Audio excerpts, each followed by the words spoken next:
DJ लवन।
बन जाते ले गासा के जाते ले डीजे अमीन प्रोडक्शन। बड़ सुहाथे वो मन लुभाथे ना नहीं खवैया बार बार खाथे ना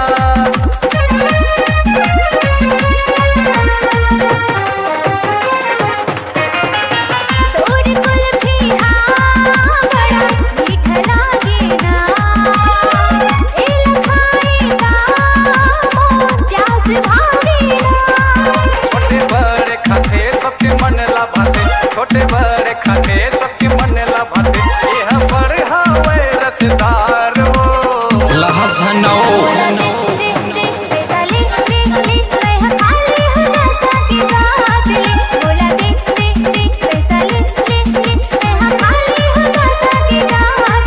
मैं कुल्फी वाला झूठेला वाला मैं कुल्फी वाला झूठेला वाला राम नारायण महिपाल नाम है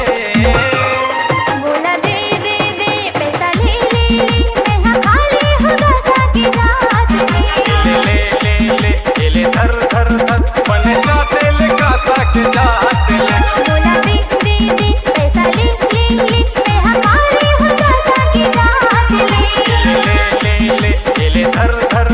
बन जाते ले गासा के जाते ले।